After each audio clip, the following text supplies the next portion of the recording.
This episode of Locked On Cardinals, we put our differences aside and we start to look forward to this Arizona Cardinals playoff game, the first Monday night playoff game in the history of the NFL. Can the Arizona Cardinals pull off the upset of the Los Angeles Rams in the path to doing so? And could they have some key players back in the lineup for that game come Monday night? And the Cardinals also getting the full Monday Night Football treatment. We'll explain. It's Bo, it's Alex, it's Locked On Cardinals.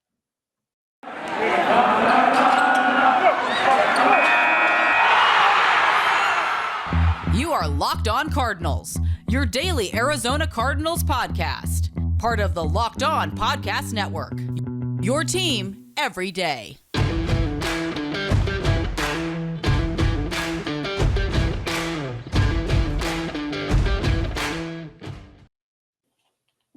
Rise up, Red Sea, Bo, Brack, Alex Clancy, and it's Locked On Cardinals. A day after we had a little bit of a dispute.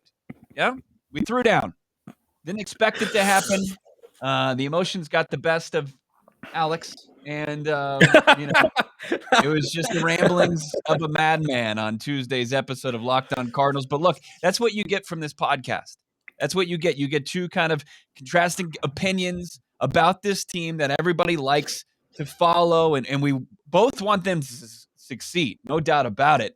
We just have different ideas of how this organization can get there, how they're slumping. Obviously, I think both of us agree there, but why they're slumping, that's where we also can't agree on things. If you missed it, check it out. Obviously, free on all platforms. You can check it out wherever you find podcasts. And, of course, on our YouTube page. Please subscribe if you haven't done so to our YouTube page. Great content right there already. I mean, I have no clue how many episodes we've done. Obviously, the whole season is there doing it every weekday, Monday through Friday. Absolutely check it out on YouTube. Subscribe. You'll get notifications anytime we drop a new episode. Follow along on Twitter at Locked On AZCards. Follow Alex at Clancy's Corner and follow me at Bob Brack. I tweeted out recently some interesting stats. I think it's probably the major issue for the Arizona Cardinals right now because if you look at their statistics as a whole over the last couple games during this slump, you'd say, hey, things aren't bad. When you look at Kyler Murray's numbers as a whole, not bad. He's taking care of the football. As far as the touchdowns, the interceptions ratio, it's not bad. Where are they struggling? There's one very big department where they aren't getting it done. And when it comes to Monday night, they better figure it out. Otherwise, they're just going to be dead in the water. There's been a lot of talk, Alex, about, especially in the YouTube comments about this podcast as far as our negativity. I think when it comes to Locked On Cardinals, we're realistic. This team is trending in the wrong direction. If we were to come out and open the mics and say, hey, let's be positive just to be positive, that would be disingenuous. And we don't want to do that to our audience. We want to have a real conversation about this team.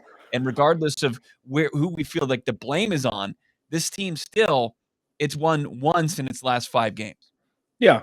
And I mean, I've been using the phrase happy to be here, maybe a little too much recently, but it's kind of been I was cautioning towards this midway through the season where it's like, hey, they're going to make the playoffs. Let's see how, if that elevates their game or if they, kind of take a few steps back and they've done the latter and they're the dictionary definition of backing into the playoffs where they could have won the division if they won a game on Sunday against a team that had nothing to play for. Like that's where we are right now. But that's just a fact that they played well in the beginning of the year. They haven't played well at the end of the year, and we'll see what Arizona Cardinals team comes out. And sure, listen, in the comments, injuries, I get it. Okay.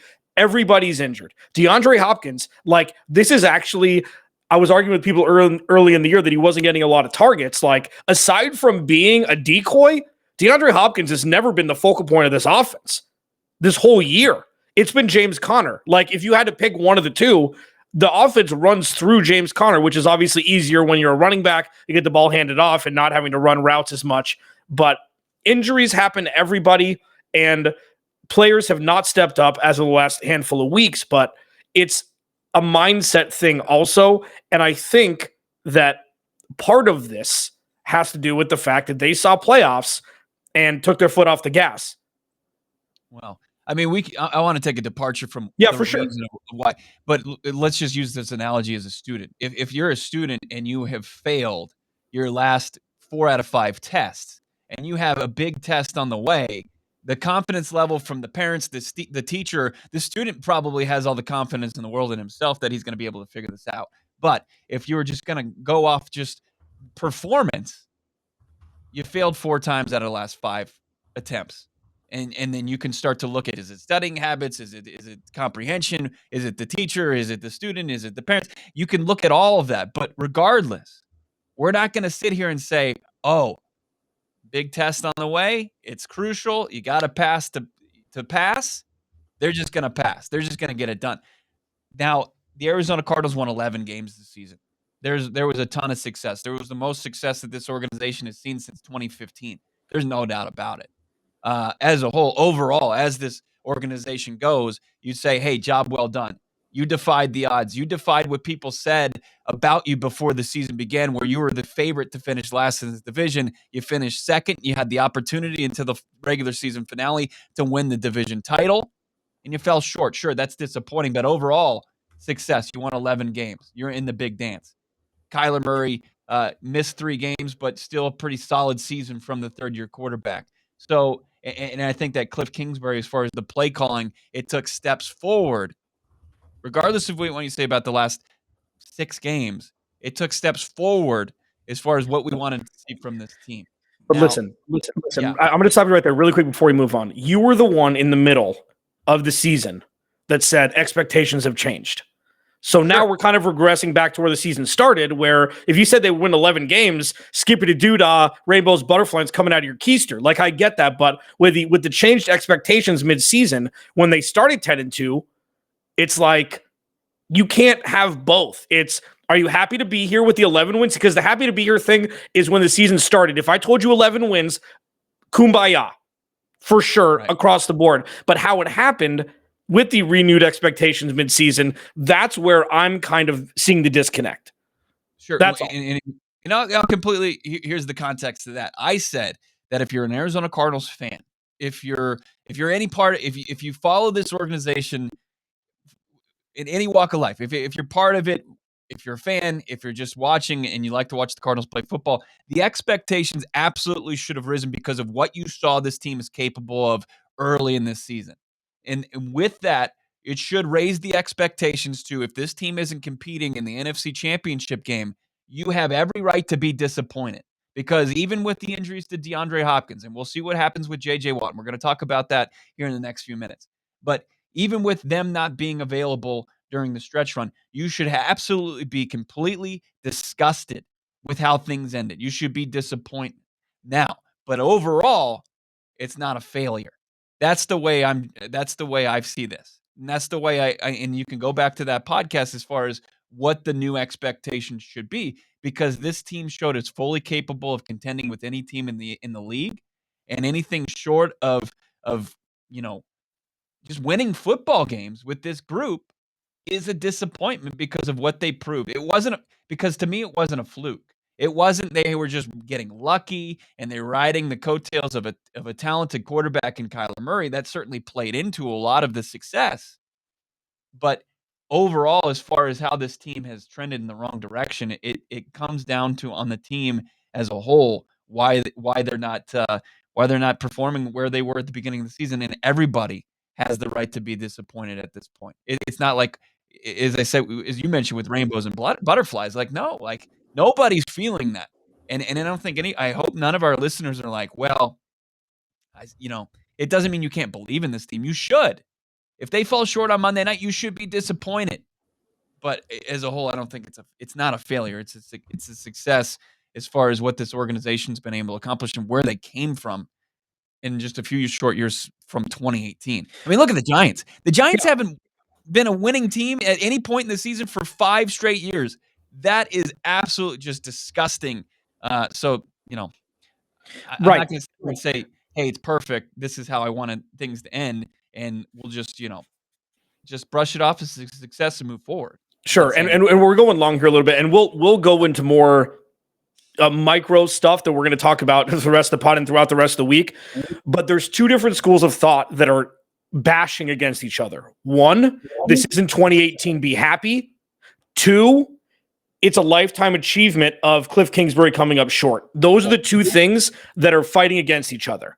Where you give Cliff credit, not you, people will give Cliff credit from going from 5 wins to 11 in 3 years. Absolutely. You have to give credit for that. But also, when it counts, he's not there to execute properly win-loss wise. Those are just facts that we've seen through his first 3 years. It's just win-loss. That's all we're saying. And then we're having people happy that Cliff has got them out of the doldrums of 2018, and other people that are like, you know what? It still isn't good enough. It's a year-to-year thing, and the lifetime achievement of Cliff coming up short is something that's reigning supreme now with some of the fan base.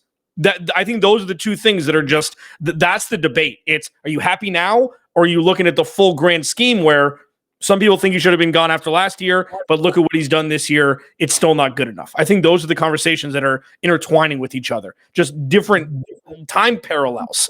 I mean, it's like Inception, or what's that show with the robots that come to life? Come on, the HBO show with the robots come to life. Westworld? Yeah, it's like Westworld, where there's like 3 different timelines, and we're all arguing like it's the same thing. Well, I just figured it out. I just figured out Arizona Cardinals Twitter.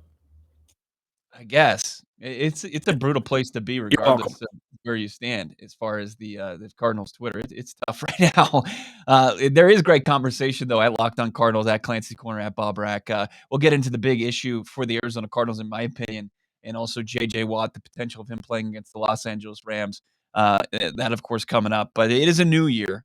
It is, of course, we've all got our New Year's resolutions, and I've got like a secret weapon that everybody needs to know about if your New Year's resolution is getting fit or just eating healthier. And of course, it's the best tasting protein bar on the planet. It's Built Bar. Add it to your plan. Built Bar is the protein bar that tastes like a candy bar. It's probably even better than a candy bar. And if you want to eat healthy, you know that it gets boring. Like 3 weeks in, you're like, this is just not worth it. Where the hell's the chocolate? But Built Bars are covered in 100% real chocolate, and they contain about 130 calories, 4 grams of sugar, 4 grams net carbs, and that 17 grams of muscle-packing protein compared to a candy bar where, why would you put this in your body? It's not fuel. It's just going to drag you down because it's about 240 calories, 30 grams of sugar, and just dozens of net carbs and no protein at all. So if you're not a huge fan of working out, you can still eat healthy, and Built Bar, that's the way you can do it. Right now, save yourself some cash in a new year. Go to Built.com. Use the promo code LOCKED15 to get 15% off your order. That's using the promo code LOCKED15 for 15% off at Built.com. I got a big brain suggestion for the Arizona Cardinals and how they approach the postseason. Tell it to me. We know his struggles. We know the last 2 seasons, his team has come out like, to borrow a phrase from the past, like gangbusters. Good in the beginning of the season, bad at the end of the season. Approach the playoffs like the beginning of a new season. There you go. That's almost as dumb as my score more points than the other team, and you'll win every game you play. Pretend it's week 1. Yeah. Week 1 of the postseason, Cliffy boy. Oh, man, if it was only so easy. I mean, I think really what the biggest difference between I really feel like there's a problem with execution. With that, obviously, it's personnel. DeAndre Hopkins being out of the lineup has been a big issue for this Arizona Cardinals team, especially in the red zone. But Luke Lipinski recently tweeted it out that the Cardinals were 7-0, putting up 32.1 points per game with DeAndre Hopkins before the injury in Green Bay. They're 4-6, averaging just over 22 points per game since. Look, I mean, that simplifies things for you a little bit as far as the offensive side of the football. And I think the biggest issue is in the red zone. A guy that scored 8 of his touchdowns in that area. And like Kyler Murray's numbers, Alex, the last 3 games, he's thrown 4 touchdowns, but he hasn't thrown any picks. And you're like, okay, he's taking care of the football. His completion percentage is around 70. Like, those aren't bad numbers, if you're looking at it, but it's kind of a facade, and it covers up the issues that are in when they're close, because he's not completing at a high mark. He's, inside the 10, he's completing around 41, 42% of his passes, and that's just not getting it done. And it's probably because he's missing his main playmaker in that area.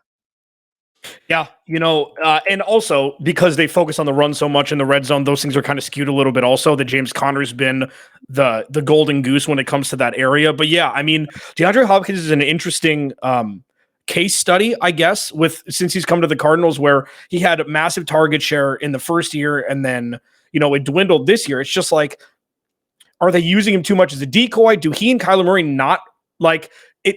How about this? Let me ask you this. Is it because he's not lightning fast that Kyler Murray and he can't hook up enough?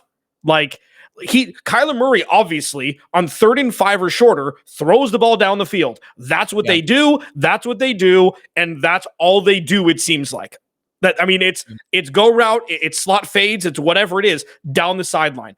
And I think that specifically is where they're missing DeAndre Hopkins. He's the best possession receiver in the NFL that's also wide receiver 1, in my opinion. He can run to the sticks, turn around, and catch anything thrown to him. They're missing that. Plus, AJ Green is really coming back to earth for the first time ever, where he's dropping balls he usually doesn't drop.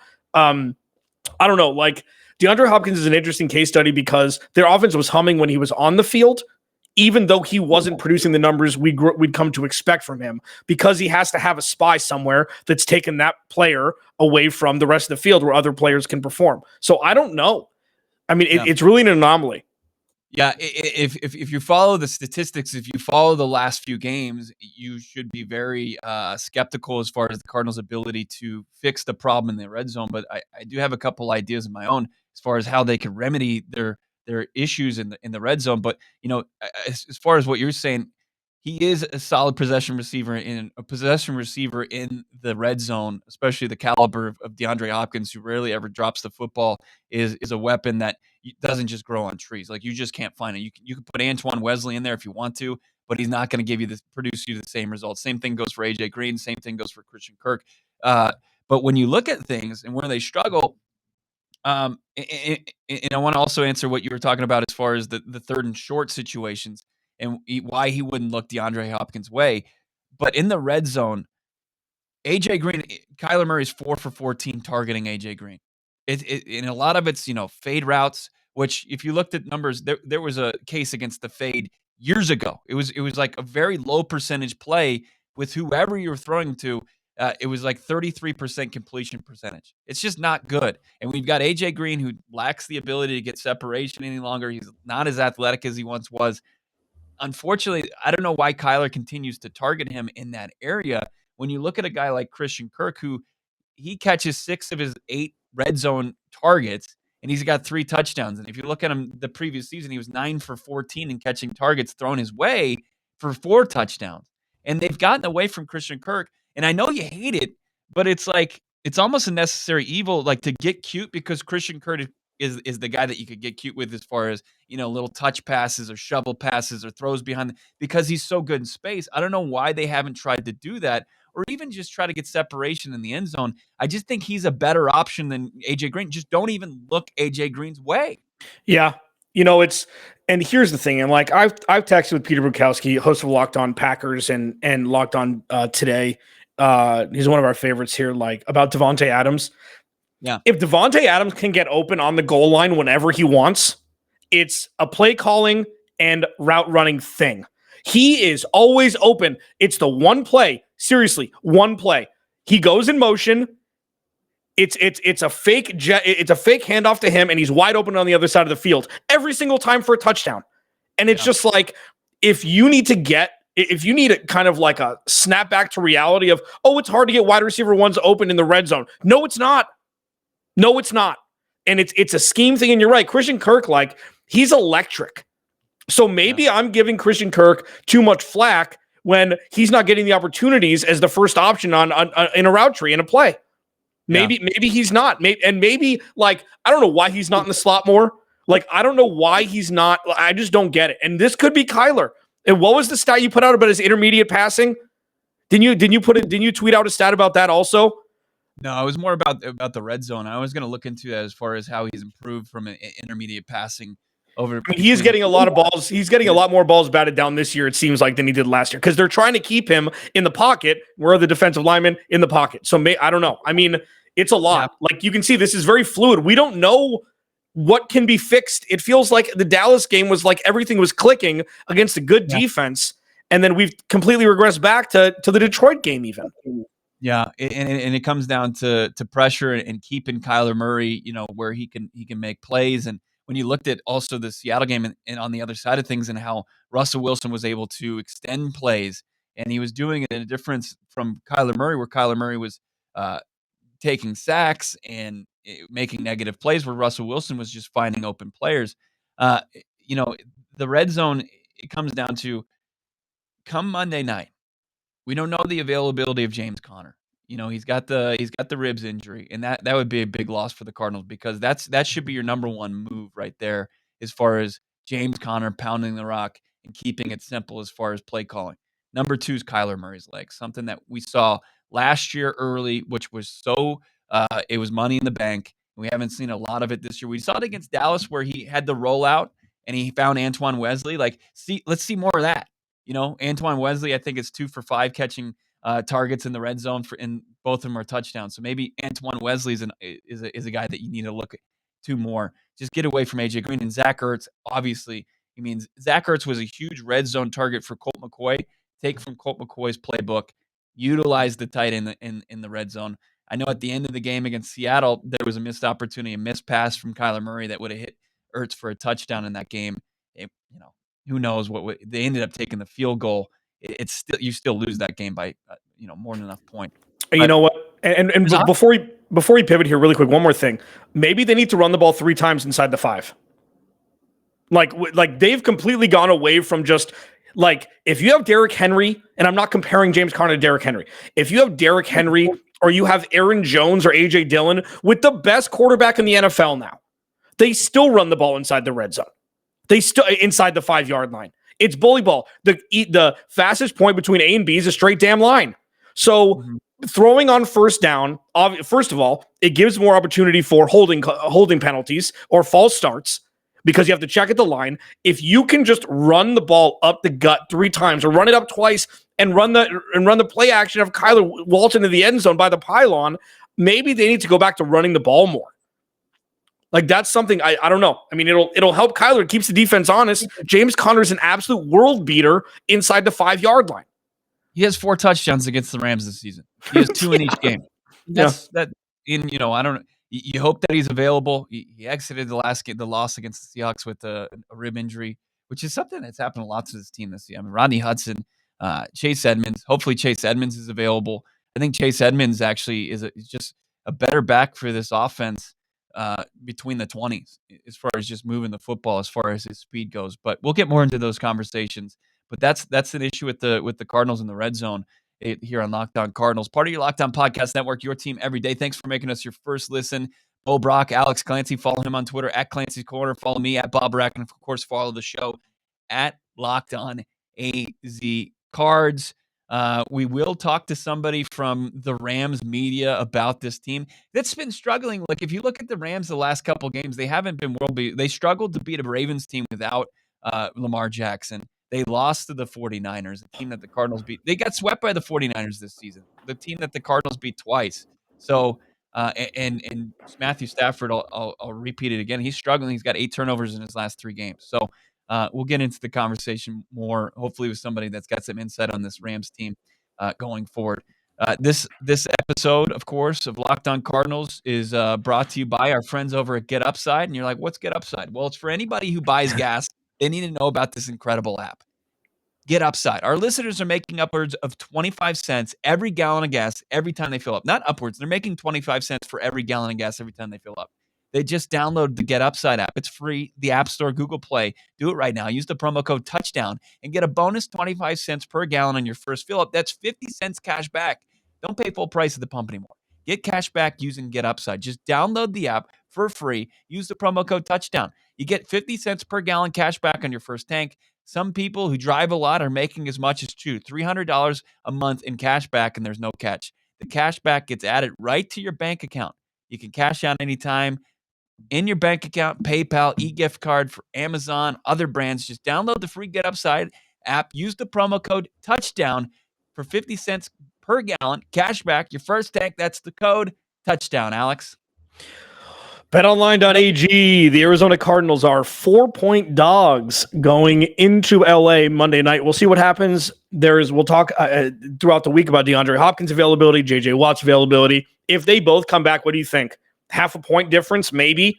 I feel like this number is going to stick, and it's going to be the public that kind of shifts it here. But regardless of where it lands, BetOnline.ag has you covered for everything. They're wishing you a happy betting new year with a streamlined interface, the easiest mobile website, everything. So go there, sign up today, receive a 50% welcome bonus on your first deposit using promo code Locked On to get started. Again, go to the website or use your mobile device today to receive a 50% welcome bonus on your first deposit using promo code Locked On. From football, basketball, hockey, boxing, and UFC, right to your favorite Vegas casino games. Don't wait to take advantage of all the amazing things that BetOnline has to offer in 2022. BetOnline is the fastest and easiest way to wager on all your favorite sports. Bo Brock, BetOnline, where the game starts.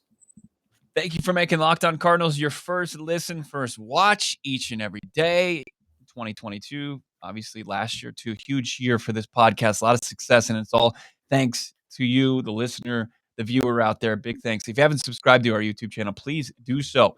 Bo Brock, Alex Clancy, the national championship game the other night, there's one player where I'm just like, if the Arizona Cardinals, like, I don't want them to be in a top 10, top 5 drafting scenario, but if Steve Keim were to have to pull the trigger and move up in the draft, there's one player I want. It's the tight end who's a freshman for Georgia, and Brock Bowers. My God, that kid's a monster. Yeah, he's pretty good at football. I mean, he's like he was like the Chris Olave from last year, where it's one target. They got one guy, and obviously Ohio State has a million wide receivers now, and Chris Olave is like the third best one, but he's the one that sticks out, where it's like everybody knows he's getting the ball, and he still continues to get the ball. Yeah, I mean, he's a machine. He's an absolute machine. He's a freshman. And so we're at least 2 years away from seeing him. If Steve Keim is still in that position, I know they've never invested in. I think he's gonna be a top 5 tight end draft pick. That's what I'm saying right now, barring any injury. Hopefully nothing like that happens. The third and short thing, I just wanted to get to that because about the possession. Like DeAndre Hopkins, I feel like in those situations was a decoy, and there's been conversation on Twitter about why did the Arizona Cardinals. Why do they go for those deep shots? And here's why: because the Arizona Cardinals are a big play offense. And if to use a golf analogy, if you can always go for par, if you're a par golfer, do it. But if you've got the club in your bag and you can go for a birdie, you go for it.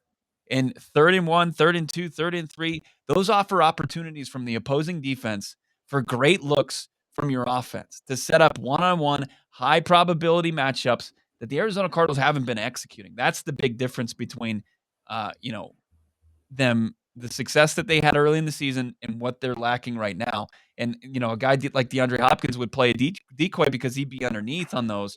And guys like AJ Green would eat, guys like Christian Kirk, and they have eat. They're in top 10 as far as 25 yards or more passes in the NFL. But it's something they got to figure out. They missed against them in Seattle, and that was a big difference maker. Why don't they just get the first down and go for it on first down? Like, I don't get why it has to be on 3rd and short when everybody in the arena knows they're going deep.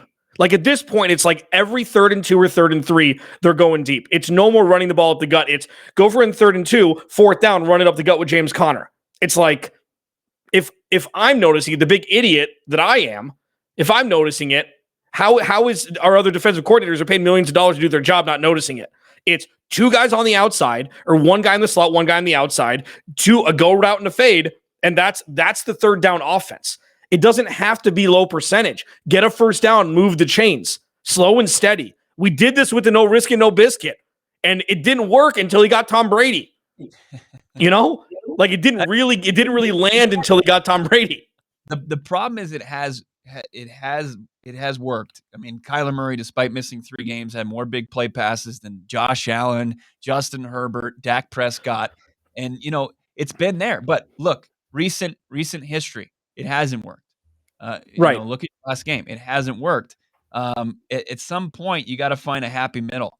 And if you do have a guy like James Conner, you do have the ability of Kyler Murray to get out and run, to pick up a first down and be more methodical as far as moving the football and, sustaining drives, do that. It wasn't a problem with sustaining drives. I mean, the team had 35 plus minutes of time of possession against the Seahawks and lost. It was because Russell Wilson was making plays, and he was making plays when they counted. Arizona Cardinals weren't, so that's going to be a big thing going forward. And one more thing, like the only difference between when it was working and when it wasn't is they were up 2 scores when they were doing it before. Like as a kill shot, as a nail in the coffin, 3rd and 2 deep ball to put them up 17 with 4 minutes left. Sure. When you need a first down to sustain a drive because the defense had been on the field for 6 minutes and gave up a touchdown, when you need points, it's reckless, is what it is. It's the lowest percentage play that you can pull out of the playbook on 3rd and short. Well, I mean, it's the opportunities are there, and the reason like the defensive coordinators seem fine with conceding that is because they feel like with the personnel out there, we're going to let Antoine Wesley go one-on-one, and even with a step, we feel like it's maybe 50-50 pulls it down. I don't know, but it's frustrating. I hear the frustration out there, absolutely, but I also don't want the Arizona Cardinals to get away from who they were as an offense when they were successful, but it's the lack of complementary football that's been killing this team. And it's like the defense did their job, right? And then the offense comes out, and if they don't on 3rd and short, continue the drive, that's gonna that hurts the team. It gets away from where they can be successful. Exactly. The problem is the way that the plays are set up, and there are plays underneath that Kyler Murray could take, but if he doesn't have time to take, if he's got AJ Green one-on-one, he's got to, in a split second, make that decision. He doesn't have time to also take a look at his progression, guys in his progression to throw to. And it's just kind of a catch-22. But the Arizona Cardinals need to figure out, like, if they could pick up the field, the first down, continue drives, continue to drain the opposing defense, I think that's the way to go, especially come Monday night against the Rams. Real quick, and we're going to get into this more tomorrow in episodes going to, the Cardinals flagship station, one of our listeners pointed this out. We're saying that DeAndre Hopkins might be available for this game. Unless him on crutches on Sunday was a complete smokescreen, I am very skeptical that DeAndre Hopkins would be available. Obviously, he hasn't been activated. I just don't think that that's going to be an option for the Arizona Cardinals. Now, J.J. Watt, I think there's a very real, if not just, I think he's going to play on Monday night. I mean, cool. How good is he going to be? He's an absolute. He's like a droid. Like the dude will play. He played the rest of the game with his shoulder separated from his body, against the Texans. And for rah-rah, awesome. Is it worth? Who is it more? And this is inhumane, but we're talking employees of a football team, not like, is it more worth the risk for DeAndre Hopkins to play or J.J. Watt to play? Because the reward, if DeAndre Hopkins is 75% and he can be a red zone guy, take 3 steps, turn around, catch ball, J.J. Watt, he probably has a less severe injury at this point, but the impact, the ceiling isn't as high. I don't think. I think his impact, even if he plays 40, 50% of the snaps, if he can get in there, he just does all the things necessary that he can overcome a lack of being, peak athleticism, like tapping into his skill set. Like if he's not 100%, if he's 75, 80%, and he's playing 50% of the snaps, if he's going in there and being disruptive and just getting close to Matthew Stafford and getting him off his spot, we know that Matthew Stafford becomes very pedestrian. I would take J.J. Watt. I would, because where the secondary is right now, the front 7 needs to get back to that status where they need to play at an incredible clip. They have to play at a very high level for this defense to be successful like it was early in the season. J.J. Watt, Zach Allen has obviously taken a step forward. So if you got a rotation going where you've got Zach Allen, J.J. Watt, you've got the pass rushers on the edge, you've got Golden, you've got Chandler Jones, you've got Gardeck, you've got and then maybe you sprinkle in Simmons and Zaven Collins. I mean, that seems like I like that. I love it, actually. Where we've seen, DeAndre Hopkins as a decoy against the Rams the last time out, and it worked against the Bears, but the Bears suck. It didn't work so much against the Rams. So I don't know if he's not good to go. And both of them, here's where I'll say, if neither of them are cleared by a doctor and the doctor saying, hey, you're risking further injury beyond just playing football, just sit them. Of course.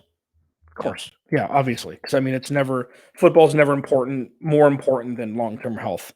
I mean, except for what, actually comes into playing in the NFL. We're not Easy for us asking to you to say. be Ronnie Lott and get your finger cut off to go out there and play. Bo Brock, Alex Clancy, Locked On Cardinals. It's been a fun couple episodes here. We're just getting started, though. We're going to get an extra day here because the Cardinals are playing on Monday Night Football. And the Manning cast is going to be there. They're going to get the full treatment. We'll get into it as well. Maybe we'll You put don't it out love there. Eli Manning, there's something wrong with you. He is the perfect complement to Peyton. It's like they've known each other. It's like Eli's known him his whole life. They are perfect for each other. Whoever's idea was that needs a raise at ESPN. And they already botched trying to like duplicate it in Major League Baseball. They're going to have A-Rod part of some Manning cast type. They failed there. It's not going to come close. But are you going to watch the Manning cast? Because they've got interviews and stuff. Does it take away from watching your team play? It could be a little frustrating. I watched the Manning cast every time it was on during Monday Night Football. I almost forgot what the actual crew sounded like. So I don't know. I'm kind of Depends on if the Cards are winning or losing. It really is going to come. If they're losing, I'll pop on Manning for sure. But I wouldn't mind to see what Peyton's thoughts are and Cliff Kingsbury's calls and Kyler Murray's execution. We'll see. We'll get like a. I mean, who can deny what Peyton Manning's thoughts are on it? And the cool thing about Peyton Manning, if an offense isn't run flawlessly, he gets pissed, which is great about the Manning cast as well. We'll get more into that conversation here coming up here on Locked On Cardinals. Thanks for watching. Thanks for making us your first listen. Follow along on Twitter at Clancy's Corner, at Bob Brack, of course, at Locked On AZCards. Great content coming your way on a daily basis. Subscribe to the YouTube, for God's sake. Let's get to $2,000. We'll talk to you soon.